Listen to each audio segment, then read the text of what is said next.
ప్రేమ కలిగిన తండ్రి, పరిశుద్ధుడవైన మా యేసయ్య, నీ పరిశుద్ధమైన ఘనమైన నామానికి స్తోత్రాలయ్యా. ఈ పూట ఈ పునరుత్థానపు వేళ గడిచిన మాసం మొదలుకొని ఈ మాసం వరకు మీరు మమ్మల్ని ప్రేమించి ఈ ఫిబ్రవరి మొదటి వారంలో ఈ ప్రభు బల్లలో మమ్మల్ని అందరినీ కూడా మీరు పాలిభాగస్తులుగా నిలిపినందుకై నిండు మనస్సుతో మిమ్మల్ని స్తుతిస్తున్నానయ్యా. దాసుల యొక్క కుటుంబాన్ని, దూర ప్రాంతములో ఉన్నటువంటి నీ బిడ్డల యొక్క కుటుంబాలను, స్థానికముగా ఉన్నటువంటి విశ్వాసుల యొక్క కుటుంబాలను తండ్రి నీవు మరిచిపోకుండా ప్రతి కుటుంబాన్ని, ప్రతి వ్యక్తిని కూడా తండ్రి నీరు కట్టిన తోటగా గడిచిన సంవత్సరాలన్నీ మీరు ఎక్కల చోటున దాచారు. ఈ ప్రభు బల్లలో నాయన మమ్మల్ని అందరినీ సజీవులుగా మీరు నిలిపారయ్యా. ప్రారంభము నుండి మీరు తోడై ఉండి పాటల ద్వారాగా సాక్ష్యాల ద్వారాగా ఆరాధన ద్వారాగా మీరు మహిమను పొందారు. అమూల్యమైన సమయంలోనికి వెళ్ళుచూ ఉండగా మీ దాసుడు మీ పక్షముగా నిలబడి వర్తమానాన్ని అందించుచూ ఉండగా మీ దాసుని యొక్క ముఖాంతరములో నుండి చేరి వచ్చినటువంటి వారితోనూ నాతోనూ మాతోనూ మీరు మాట్లాడి మహిమను పొందమని వేడుకుంటున్నానయ్యా. ఆటంకాలన్నీ మీరు తొలగించండి. ఏ మాట నీ బిడ్డలను నాయన ఆదరిస్తుందో బలపరుస్తుందో ఆ మాట చేత ప్రభువా నీ బిడ్డలను నాయన నీవే ధైర్యపరచమని, జరగనై ఉన్న ప్రభు బల్ల కార్యక్రమాన్ని కూడా ఆశీర్వాదకరముగా జరిగించమని, తీసుకునేటువంటి వారందరినీ యోగ్యకరమైనటువంటి వారిగా మీరు మలిచి మార్చి మహిమను పొందమని యేసు నామములో అడుగుచూ ఉన్నాను తండ్రి, ఆమేన్.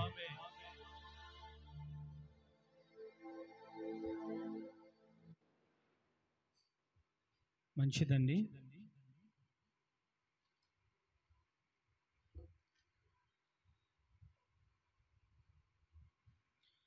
కూడి వచ్చినటువంటి మీ అందరికీ ప్రభు అయిన యేసుక్రీస్తు నామములో ప్రేమపూర్వకమైన వందనాలు. అందరికీ వందనాలు, దేవునికి స్తోత్రాలు. అందరూ బాగున్నారా? అందరూ బాగున్నారని నేను నమ్ముచున్నాను. బాగోలేనటువంటి వారికి దేవుడు ఇంకా మంచి ఆరోగ్యం దయచేయాలని కోరుకుంటున్నాను.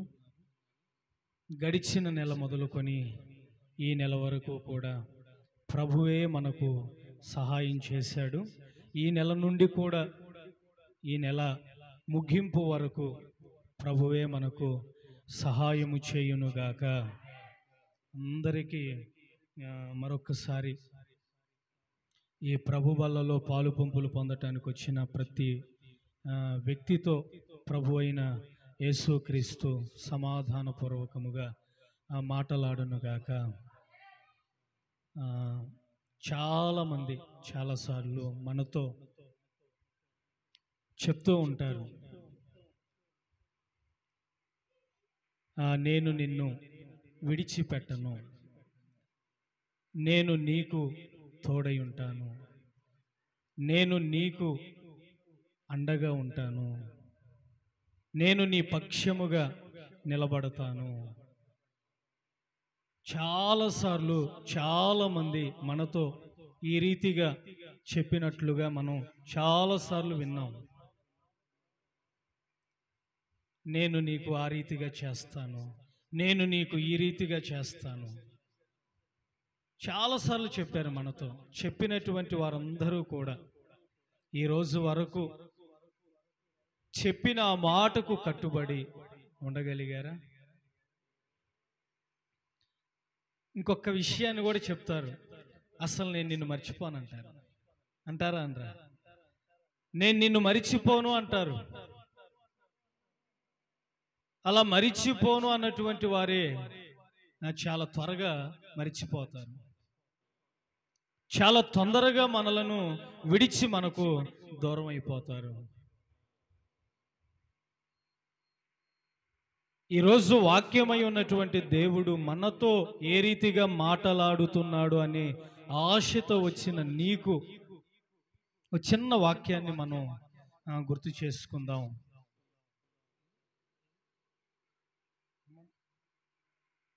యెషయా గ్రంథం 49వ అధ్యాయం 15వ వాక్యాన్ని మనం చూసినప్పుడు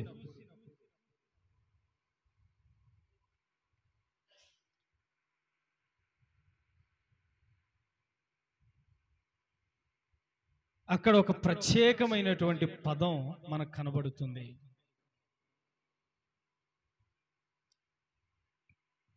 నేను నిన్ను మరచిపోను. ఒక్కసారి అలా చేతులు ఊపుతూ గట్టిగా హల్లెలూయా అని చెప్దామా? హల్లెలూయా.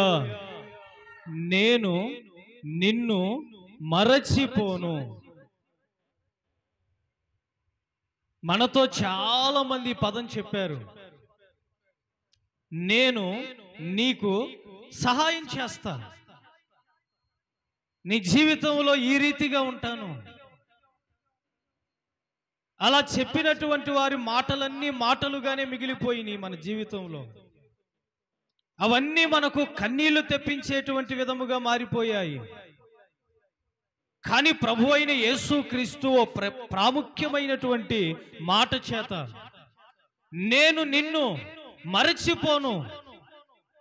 ఏ విషయంలోనైనా, ఏ పరిస్థితిలోనైనా, ప్రతికూలతలలోనైనను, అనుకూలతలోనైనను, నీ ఇరుకులోనైనను, నీ ఇబ్బందిలోనైనను, నీవు వస్త్రహీనునిగా ఉన్నప్పుడైనను, నీవు లేమి కలిగినటువంటి స్థితిలో ఉండినను, నీవు కొరతను అనుభవించుచూ ఉన్నను, నీవు ఎట్లాంటి పరిస్థితిలో ఉండినను నేను నిన్ను మరిచిపోనయ్యా.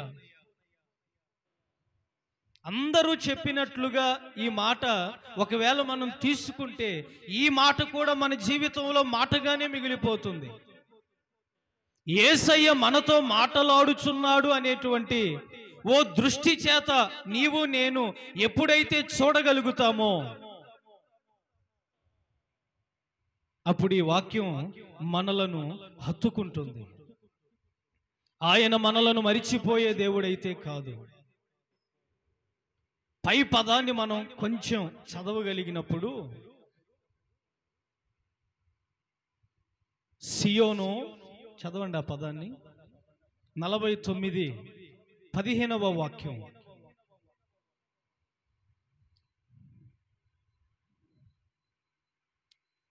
పద్నాలుగు కూడా మీరు చూడగలిగితే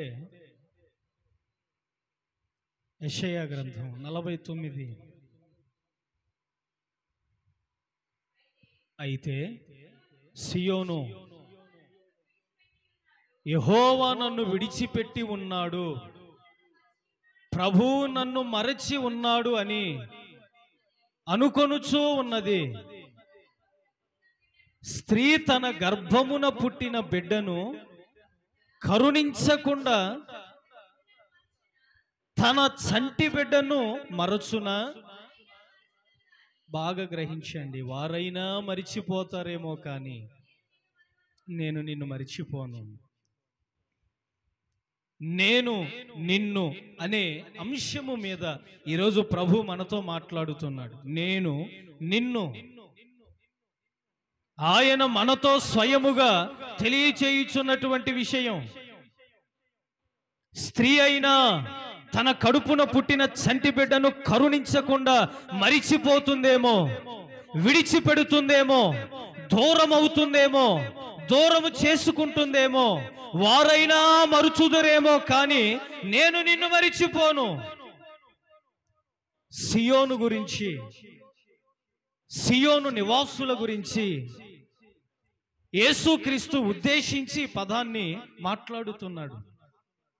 చాలాసార్లు మనం అనుకుంటాం, నన్ను అందరూ మర్చిపోయారు, నన్ను అందరూ విడిచిపెట్టారు, నన్ను అందరూ వదిలి దూరముగా వెళ్ళిపోయారు, ఇప్పుడు నేను ఒంటిగా ఉన్నాను, నా స్థితి బాగోలేదు, నా పరిస్థితి బాగోలేదు, నా బాధ చూచి నాకు దగ్గరయ్యేటువంటి వారు ఒక్కరు కూడా లేరు అని చాలాసార్లు మనం ఆలోచిస్తూ ఉంటాం.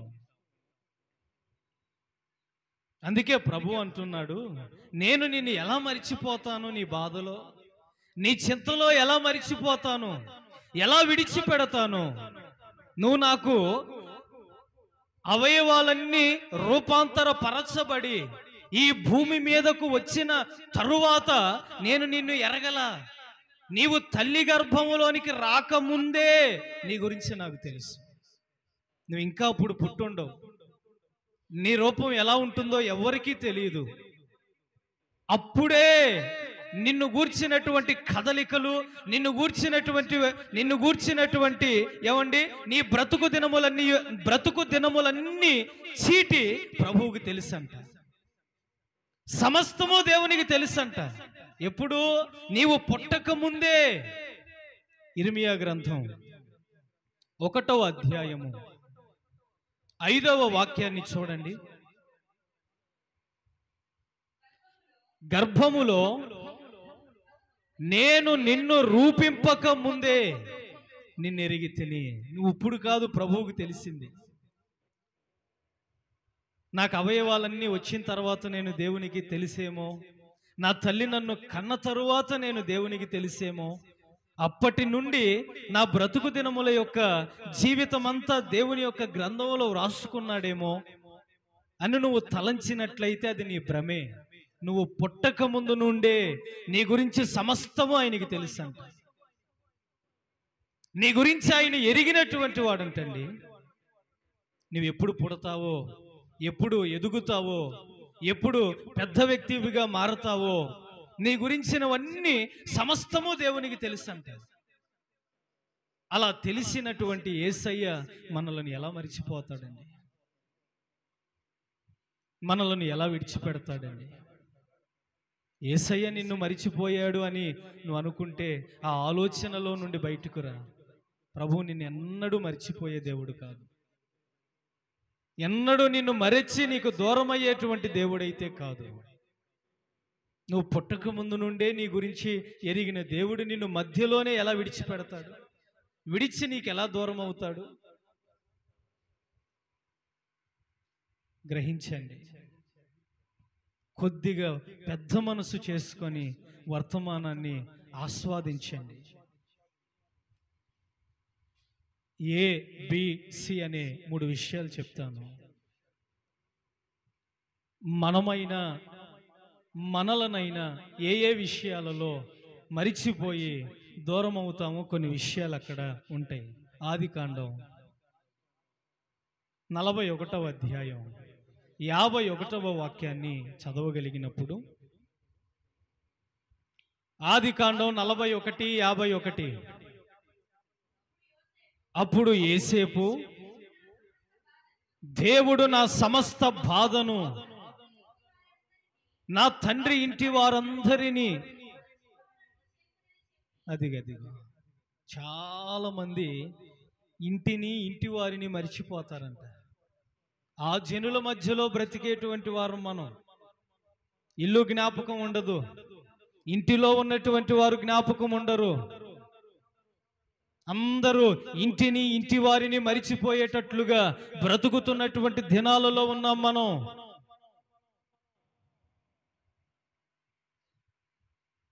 అర్థమవుతుందా నేను చెప్పే విషయం? మీకు క్రొత్తగా ఉంటుంది ఈరోజు వాక్యం. చాలా జాగ్రత్తగా మీరు గ్రహిస్తే మనము ఏమై ఉన్నామో, రాబోయే దినాలలో ఏమై ఉండాలో, ఏ రీతిగా మనలను కట్టుకొని మన కుటుంబాలను దేవుని సన్నిధిలో కట్టుకోవాలో మనకు అర్థమైపోతుంది. మనమే మన ఇంటి వారిని మరిచిపోయినప్పుడు, మన ఇంటిలో మన కొరకు ఎదురు చూస్తున్నటువంటి వారు ఉన్నారు అని గ్రహింపు లేక, ఇంటి నుండి వెళ్ళినటువంటి వారు తిరిగి మరలా ఇంటికి చేరుకుంటారో లేదో అనేటువంటి ఓ చింత చేత బ్రతుకుతున్న జీవితాలు మనవి. బ్రతుకుతున్న బ్రతుకులండి మనవి. యవనస్తులను మనం గ్రహించినట్లయితే ఇంటిని గుర్తు చేసుకోగలుగుతారా? ఇంటి విషయాలు జ్ఞాపకం చేసుకోగలుగుతారా? నా కొరకు ఎదురు చూస్తున్న నా తల్లి ఉంది, నా తండ్రి ఉన్నాడు, నా కుటుంబ సభ్యులు ఉన్నారు, నా కుటుంబీకులు ఉన్నారు, నన్ను ఆదరించేవారు, నన్ను పలకరించేవారు, నన్ను ప్రేమించేవారు ఉన్నారు అని ఈ లోకమాయలో పడిపోయి లోకము యొక్క ఊబిలో పడిపోయి అందులో నుండి బయటికి రాలేక, ఇంటి మీద ధ్యాస లేక, ఇంటిని మరిచిపోయి ఇంటికి దూరం అవుతూ ఏదైనా అనాలన్నా భయమే. ఏమంటారు వారు? నీ ఇంటికి రానంటారు. అసలు నాకు ఇల్లు లేదంటారు. ఏమండి అంటారా? అనరా? నాకు అసలు ఇల్లే లేదంటారు. వాక్యం ఏమంటుంది? ఇంటిని మరిచిపోయే వారు కూడా ఉన్నారు.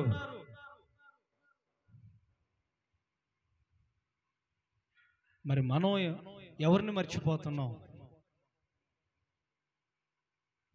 మనమైనా మన ఇంటిని మరిచిపోతామేమో, కానీ మనం ఆరాధించే దేవుడు మనలను ఎన్నటికీ మర్చిపోయే దేవుడైతే కాదండి. కాదు.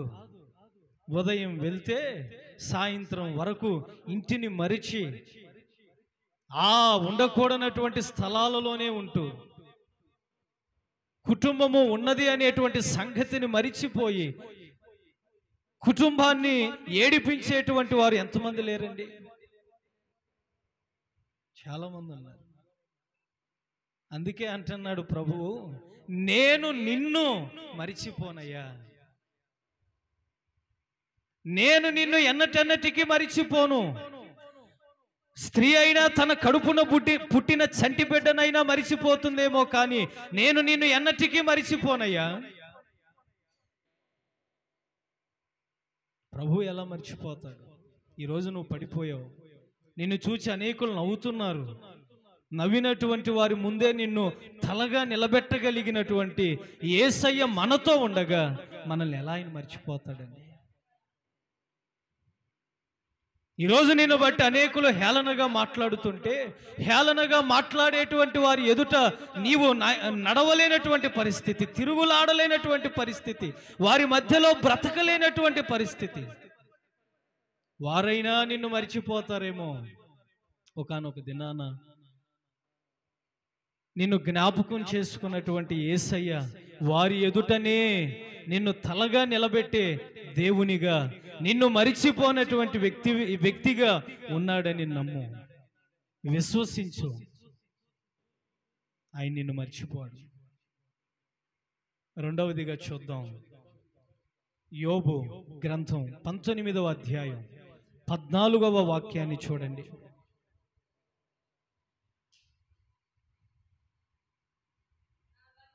నా బంధువులు నా యొద్దకు రాకయున్నారు, నా ప్రాణ స్నేహితులు. ఒకటి, ఇంటివారు ఇంటిని మరిచిపోయారంట. నీ వల్ల చింతలో ఉన్నానయ్యా, బాధలో ఉన్నానయ్యా, వేదనలో ఉన్నానయ్యా, నీ వల్ల నాకు ఎందుకో చెప్పుకోలేనటువంటి తీరని బాధగా ఉందిరా అయ్యా, నా వల్ల నీక బాధ, చింత, అసలు ఇల్లే నాది కాదని నేను అనుకుంటున్నప్పుడు ఇక నువ్వు ఉన్నావనే సంగతి నేను ఎలా గుర్తు చేసుకుంటాను అని మాట్లాడేవారే, కానీ మనసుకు ఊరటను కలిగించేవారు కనుమరుగైపోయారు. రెండవదిగా చూస్తే, బంధువులు నా యొద్దకు ఎవ్వరూ రారంట. ప్రాణ స్నేహితులు ఇప్పుడున్నటువంటి దినాలలో అందరూ కూడా మరిచిపోయేవారేనంట. ప్రాణ స్నేహితులు మరిచిపోయేవారేనంట. చేసిన సాయాన్నైనా, ప్రమాణాన్నైనా, ఇచ్చిన మాటనైనా, సమస్తాన్ని మరిచిపోయేటువంటి వారేనంటండి ప్రాణ స్నేహితులు. ఒక్కొక్కసారి ఆ ప్రాణ స్నేహితులే వారి చేతుల్లోనే ప్రాణాలు పోవలసినటువంటి పరిస్థితి మంది. నిన్న యూట్యూబ్లో చూసే ఇద్దరు ఆటో డ్రైవర్లు, ప్రాణ స్నేహితులు అంటే ఇద్దరు, చాలా అన్యోన్యంగా ఉంటారంట ఆటో డ్రైవర్లు ఇద్దరు. ఎందుకో కొన్ని రోజుల నుంచి ఎడముఖంగా పెడముఖంగా ఉంటున్నారంట ఇద్దరు స్నేహితులు. వారి గురించి అనేకులు మాట్లాడుకుంటున్నారంట. ఒరే, ఒకప్పుడు ఎంత ప్రాణంగా ఉండేవారు వీరు, ఒకరిని విడిచి ఒకరు ఉండలేనట్లుగా బ్రతికేవారు కాదు కదా, ఈ రోజేంటి ఇలా ఎడముఖంగా పెడముఖంగా ఉంటున్నారు, ఏం జరిగింది?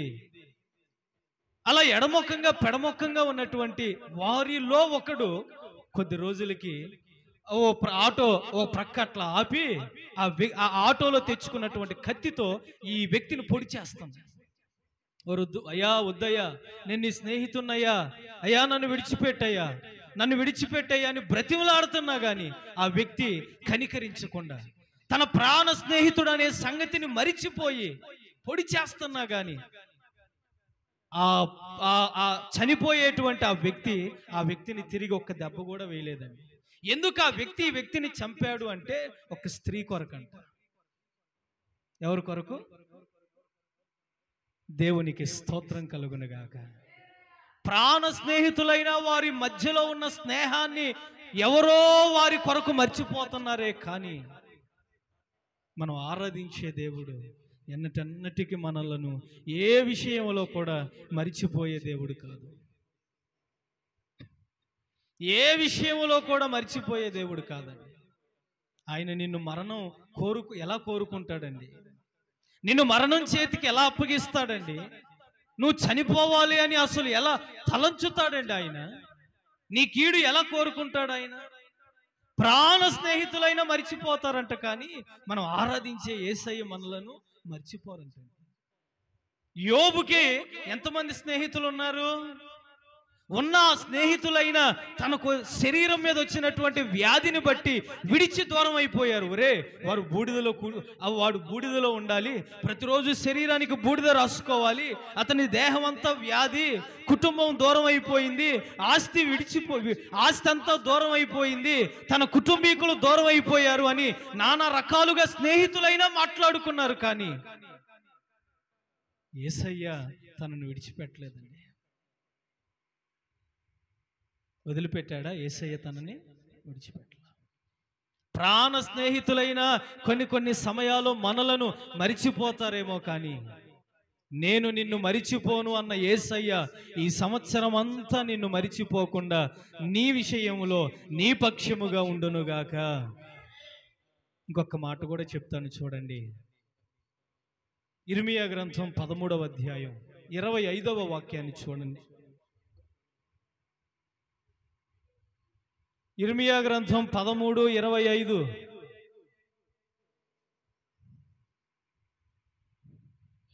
నీవు అబద్ధమును నమ్ముకొనుచు నన్ను మరిచిపోయావు. ఒకటి, ఇంటిని మరిచేవారు ఉన్నారు. 2, స్నేహాన్ని మరిచేవారు ఉన్నారు. 3, సృష్టికర్తనే మరిచేవారు ఉన్నారు. నీవు అబద్ధమును నమ్ముకొని నన్ను మరిచిపోయావు. నీ నిర్మాణకుడను నేను అనే సంగతిని కొంతమంది మరిచిపోతారు, ఆయనకు దూరం అయిపోతారు, ఆయనను విడిచిపెడతారు. నా కష్టంలో నన్ను మరిచిపోయాడేమో అన్నట్లుగా ఆలోచించి దేవుణ్ణి దూరం చేసుకుంటారు. ఆ సమయంలో అబద్ధాన్ని నమ్ముతామంట మనం. అబద్ధం ఏది? అబద్ధం. లోకము అబద్ధం కాదా? లోకములో మనిషి చేతి ద్వారాగా నిర్మించబడి తయారైనటువంటివన్నీ అబద్ధం కాదా? వాటిని మనం నమ్మి ఆయనను మరిచిపోతామంట మనం. ఈరోజు నా జీవితంలో ఆయనను ఎన్నటెన్నటికి మరిచిపోయే మనసు దూరమగునుగాక. ఆయనను మనం మరవకూడదండి. మనమైనా ఒకవేళ ఆయనను మరిచిపోతామేమో. ఒకానొక దినాన ఓ ఆరాధన జరుగుతుంది. ఆ ఆరాధన జరిగేటువంటి స్థలంలో విస్తారమైన ప్రజలు ఉన్నారు. ఖాళీ లేకుండా మందిరం అంతా నిండిపోయింది. చెప్పుల దగ్గర కూడా ఖాళీ లేదు. అంతగా ప్రజలు వచ్చారు, సంతోషిస్తున్నారు, ఆనందిస్తున్నారు, గంతులేస్తున్నారు. ఒక్కొక్కరు ఏమండి, వారున్న స్థలము ఏంటో మరిచిపోయారు. అక్కడ ఒక ఏడుపు స్వరం వినపడుతుంది. ఎవరో ఏడుస్తున్నారు ఆ స్థలంలో. అందరూ ఈ రకంగా సంతోషిస్తుంటే ఎవరు ఆ ఏడ్చేది అని చూస్తే అక్కడ ఎవరూ లేరంట. మరలా అందరూ ఆనందిస్తున్నారు, మరలా ఏడుపు స్వరం వినబడుతుంది. మరలా ఆపండి అయ్యా, అక్కడ ఎవరో ఏడుస్తున్నారని చూడగానే ఎవరు లేరంట. ఆ సేవకునికి మనసంతా కలవరం అయిపోయిందంట. ఏంది ఇంత ఆనందించే స్థలంలో ఎవరిది ఏడుపు, ఎవరిది ఏడుపు, ఎవరిది ఏడుపు, ఎవరు ఏడుస్తున్నారు అని ఆ పాస్టర్ గారికి మనసంతా కలవరం అయిపోయి రాత్రి నిద్రపోయే సమయంలో ఆ వ్యక్తితో ప్రభు మాట్లాడుతున్నాడంట. అయ్యా, ఈరోజు బాగా జరిగింది ఆరాధన, చాలా బాగా జరిగింది ప్రభువా, బాగా వచ్చారు ప్రజలు, బాగా వచ్చారయ్యా, అందరూ సంతోషించారా? అందరూ సంతోషించారయ్యా. కానీ అందరూ సంతోషించారు, కానీ ఎవరో ఏడుస్తున్నారయ్యా. నాకు ఎవరో ఆ వ్యక్తి అని అర్థం కాలేదంటే అప్పుడు ప్రభు అంటున్నాడంట, ఆ ఏడ్చే వ్యక్తిని నేనే. ఎవరంట? ఆ ఏడుస్తున్నటువంటి వ్యక్తిని నేనే. నువ్వు ఏడుస్తున్నావో ప్రభువా, ఎందుకయ్యా? నువ్వు అందరినీ ఆహ్వానించి ఇన్విటేషన్ ఇచ్చావు, కానీ అసలు ఆ మందిరంలోనికి నన్ను పిలిచావా? నన్ను ఆహ్వానించావా? నువ్వు ఏర్పాటు చేసుకున్న ఆరాధనలోనికి నాకు ఇన్విటేషన్ ఇచ్చావా? ప్రభువు లేకుండానే చాలా ఆరాధనలు జరుగుతూ ఉంటాయి. అక్కడ మీరు చూడండి, విస్తారంగా ఉంటారు ప్రజలు. ప్రభువు ఉన్నటువంటి స్థలంలో ప్రభు ఏమంటాడో తెలుసా? నా నామము పేరిట ఒకరు, ఇద్దరు, ముగ్గురు చెప్పాలి కూడుకున్న వారి మధ్యలో నేనుంటానన్నాడు ఆయన. ఎంత ఆశ్చర్యకరమైనటువంటి విషయం.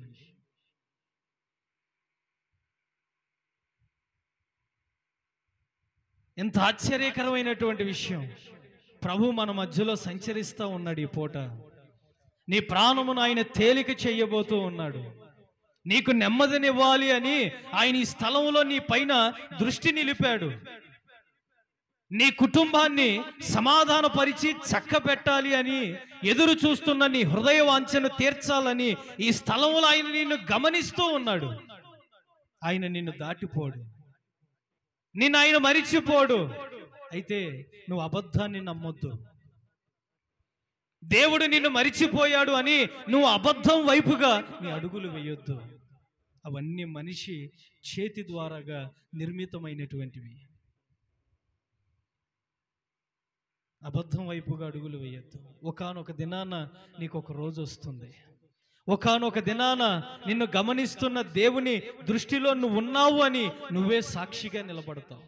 ఒకానొక దినాన ప్రతికూలతలలో అనుకూలతను చూచాను అని వేల మందికి నువ్వు సాక్ష్యం చెప్తావు. ఎంతమంది మరచిపోయినా మరువని దేవుడు నీతో ఉన్నాడు. ఆ దేవుడు నీకేం చెయ్యబోతున్నాడో నువ్వు గ్రహించు. ఒక్క 3 విషయాలు చెప్పి నేను ముగించేస్తాను క్లుప్తంగా. మనలను మరువని దేవుడు మనకేం చేస్తాడు చూడండి. కీర్తన పుస్తకం 10వ అధ్యాయం 11వ వాక్యం.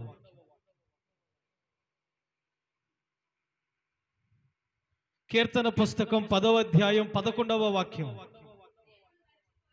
దేవుడు మరిచిపోయెను, ఆయన విముఖుడై అని వారు తమ హృదయములలో అనుకొందురు. యెహోవా లెమ్ము, దేవా బాధపడే వారిని మరువక. అందరూ నిండు మనసుతో చేతులుపుతూ స్తోత్రం చెప్పండి. మరచిపోని దేవుడు బాధలలో నీ కన్నీరు తొడవటానికి ఆయన చెయ్యి నీ పక్షముగా ఎత్తి ఉన్నాడు. ఈ సంవత్సరంలో నువ్వు ఎక్కడ బాధపడుతున్నా, ఏ విషయంలో బాధపడుతున్నా, నీ ఇంటి వారే నిన్ను మరిచిపోయారని బాధపడుతున్నా, నీ రక్త సంబంధీకులే నిన్ను విడిచి దూరం అయిపోయారు అని నువ్వు చింతిస్తున్నా, నీ పక్షముగా ఎవరు నిలబడలేదు. నా వ్యాధులలో, నా చింతలలో అందరూ కూడా నన్ను విడిచి నాకు దూరం అయ్యారు అని నువ్వు అనుకుంటూ ఉంటే ఒక్కసారి ఈ వాక్యం మీద నీ దృష్టిని నిలుపు. నీ బాధలో నీ పక్షముగా నిలబడి ఆయన చెయ్యి ఎత్తి నీ కన్నీరు తొడవటానికి సిద్ధంగా ఉన్నాడు అని, నేను నిన్ను మరిచిపోలేదు అని ఈ వాక్యం ద్వారాగా ప్రభువే మనతో మాట్లాడుతున్నాడు. ఆయన ఎలా మర్చిపోతాడని? ఎన్నో చేతులు ఉన్నాయి, నిన్ను కొట్టటానికి ఎన్నో చేతులు ఉన్నాయి, నిన్ను బాధపరచటానికి ఎన్నో చేతులు ఉన్నాయి, నీకు కన్నీళ్లు తెప్పించటానికి ఎన్నో చేతులు ఉన్నాయి, నిన్ను ఇబ్బంది పెట్టటానికి ఎన్నో చేతులు ఉన్నాయి, గాయాల పాలు చేయటానికి. కానీ ఈ చేతులు ఉన్నాయి, యేసయ్య చేతులు, నీ కన్నీరు తుడవటానికి, నీ బాధను నీ బాధలలో నిన్ను విడవకుండా నిన్ను ధైర్యపరచటానికి. ఆదికాండం 41వ అధ్యాయం 51వ వాక్యాన్ని చదవండి. అప్పుడు యేసేపు, చూడండి, యేసేపుకి ఇంటి వారి వలన బాధ కలిగిందంట, అన్నల వలన బాధ కలిగిందంట, రక్త సంబంధీకుల వలన బాధ, తండ్రి వలన బాధ, పరిస్థితుల వలన బాధ, అన్ని విషయాలలో యేసేపుకి బాధే. ఏ నేరము చేయలేదు, తను ఎవరిని పల్లెత్తు ఒక మాట కూడా అనలేదు. అయినా తన జీవితంలో తన కుటుంబీకులే తనకు బాధగా మారిపోయారు. బాధ, ఆ బాధలో కూడా యేసేపుని దేవుడు మరిచిపోలా. తన కన్నీరు తుడవటానికి తన పక్షముగా నిలబడ్డాడు. 2 సంవత్సరాలు జైల్లో ఉన్నాడండి. 2 సంవత్సరాలు అవమానపరచబడ్డాడు. వస్త్రాలు లేని వాడి వలె ఉన్నాడు. 2 ఏండ్లు తీరని వేదన. కుటుంబంలో ఉన్నప్పుడు ఒక బాధ, ఐగుప్తు దేశానికి బానిసగా అమ్మివేయబడినప్పుడు మరొక బాధ. కుటుంబంలోనైనా కొద్ది మందే ఉంటారు. అమ్మివేయబడినటువంటి వ్యక్తి ఓ దేశానికి రాజు. అతని క్రింద ఎంతమంది సైనికులు ఉంటారండి, ఎంతమంది పనివారు ఉంటారు, ఎంతమంది దేశ ప్రజలు ఉంటారు. వారి మధ్యలో అవమానపరచబడటం ఎంత బాధండి. కొన్ని సమయాల్లో కుటుంబంలో బాధే మనం తట్టుకొని తల పైకెత్తుకోలేం. కొన్ని సమయాల్లో వారికి మనం ముఖాన్ని చూపించుకోలేం. అట్లాంటిది 2 సంవత్సరాలు ఐగుప్తు దేశంలో బాధ.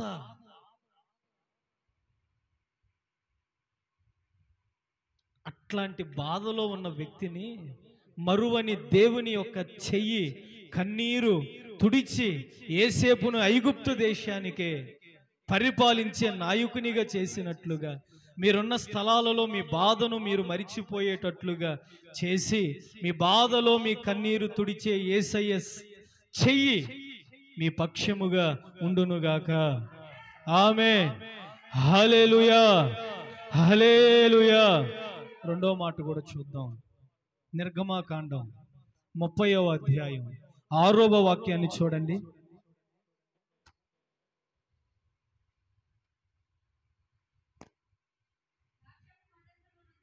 సాక్ష్యము మందస్సము యొద్ద నుండి అన్యజనుల ఎదుట, అనగా శాసనముల ఎదుట, కరుణాపీఠము ఎదుట నీవు దానిని ఉంచాలి. దేవుడు చేతితో వ్రాసి ఇచ్చినటువంటి ఆ యొక్క రాతి పలకను ఉంచాలి. అక్కడ నేను నిన్ను కలుసుకుంటాను. మొట్టమొదటి మాట ఏమన్నా, నేను నిన్ను మరచిపోను. రెండవదిగా, నేను నిన్ను అక్కడ కలుసుకుంటాను. యేసయ్య మనలను కలవాలి అని ఆశపడుతున్నాడు. యేసయ్య మనలను కలుసుకోవాలి అని ఎదురు చూస్తున్నాడు. యేసయ్య మనలను కలుసుకొని మనతో మాట్లాడాలి అని ఆలోచిస్తూ ఉన్నాడు. చాలా మంది నిన్ను కలుసుకుంటానని చెప్తారు, కలవరు. చాలా మంది నేను నిన్ను కలుసుకొని నేను నీతో మాట్లాడతాను అంటారు, చాలా మంది మాట్లాడు. కానీ ప్రభు అంటున్నాడు, నేను నిన్ను అక్కడ కలుసుకుంటాను. ఎక్కడ? పరిశుద్ధ స్థలంలో. ఎక్కడ? నిబంధన మందసం ఉన్నటువంటి స్థలంలో. ఎక్కడండి? ప్రభు మనలను కలుసుకోవటానికి ఒక స్థలం ఉంది, ప్రార్థనా మందిరం ఉంది. ఈ ప్రార్థనా మందిరంలో ప్రభు మనలను కలుసుకోవాలి అని ఎదురు చూస్తూ ఉన్నాడు ఆయన. నేను నిన్ను కలుసుకుంటానయ్యా. కానీ కలుసుకోవాలి అని ఎదురు చూస్తున్న యేసయ్యకు మనం సమీపంగా ఉండలేకపోతున్నాం.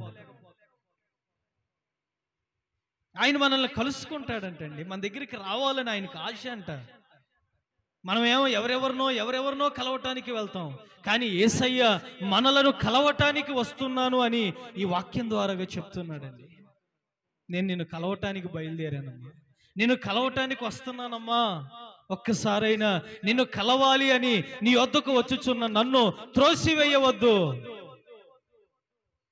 చాలాసార్లు ప్రభువుని త్రోసేస్తాం, ప్రభువుని కలవకుండానే మన ముఖాన్ని అలా తిప్పుకొని వెళ్ళిపోతాం, ప్రభువుని చూడకుండానే వెళ్ళిపోతాం. ఎంత బాధపడతాడండి ఆయన, ఎంతగా ఆయన బాధపడతాడు. మనలను కలవాలి అనుకున్న యేసయ్య మనకేం చేస్తాడండి. చూడండి, ఎస్తేరు గ్రంథం 10వ అధ్యాయం 28వ వాక్యాన్ని చూడండి. ఎస్తేరు గ్రంథం 10:28.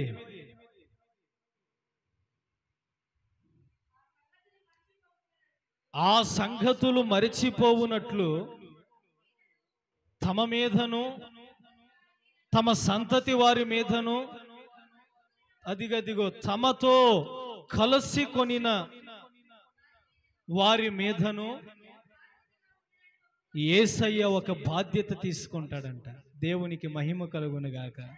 ఈ సంవత్సరం అంతా మీ మీద, మీ కుటుంబాల మీద ఒక బాధ్యత తీసుకొని, ఏ బాధ్యత లేదేమో యేసయ్యకు, అసలు మన కుటుంబీకులకే మన మీద బాధ్యత లేదు, ఉందా? మనతో ఉన్న వారికే ఒక బాధ్యత లేదు. కానీ యేసయ్య అంటాడు, ఆయన కలుసుకోవాలి అన్నటువంటి వారి విషయంలో ఒక బాధ్యత కలిగి ఉంటాడంట.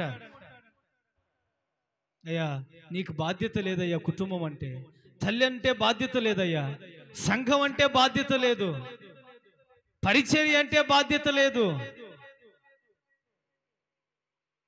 కానీ యేసయ్య మాత్రం మనలను కలుసుకొని ఓ బాధ్యత ప్రకారముగా నీకు ఏమేమి చెయ్యాలో, ఏమేమి ఇవ్వాలో సమస్తము ఇస్తాడంట. చివరిగా ఒక మాట చెప్తాను. ఆదికాండం 22:17. ఆదికాండం 22వ అధ్యాయం 17వ వాక్యం.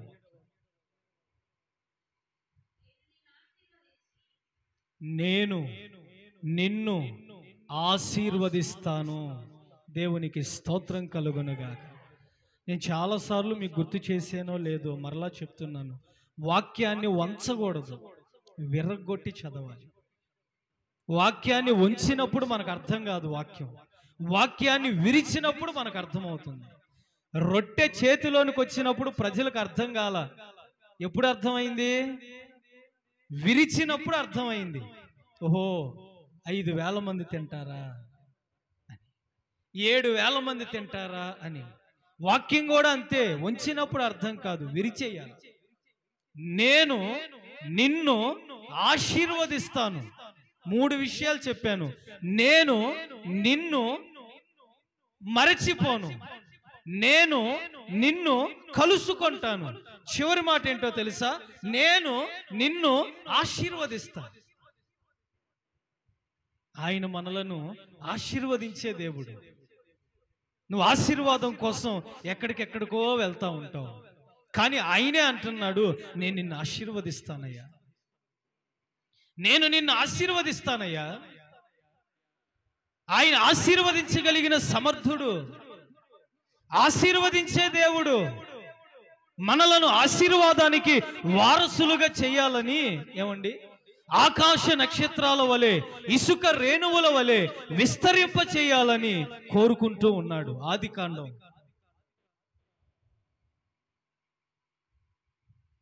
చూడండి, యెషయా గ్రంథం 51:2. యెషయా గ్రంథం 51వ అధ్యాయం 2వ వాక్యం. మీ తండ్రి అయిన అబ్రహాము యొక్క సంతానాన్ని ఆలోచించారా? మిమ్ములను కనిన శారా యొక్క సంగతి ఆలోచించారా? అతడు ఒంటరి అయి ఉండగా నేను అతనిని పిలిచి తిని అతనిని ఆశీర్వదించి అతనిని పెక్కుమంది అయ్యేటట్లుగా విస్తరింపచేశాడంట. నువ్వు కొద్దిగా ప్రారంభించావా, కొంచెముతో ప్రారంభించావా అనేది దేవుడు చూడడు. నువ్వు కొంచెముతో ప్రారంభించినా, కొద్దిగా ప్రారంభించినా, అసలు ఏమీ లేకుండా ప్రారంభించినా, ఒంటిగా ప్రారంభించినా దేవుడు నిన్ను విస్తరింపచేసి పెక్కుమందిగా నీకు కలిగినటువంటి సమస్తమును ఆశీర్వదించునుగాక. ద్వితీయోపదేశ కాండం 16వ అధ్యాయం 15వ వాక్యాన్ని కూడా చూడండి.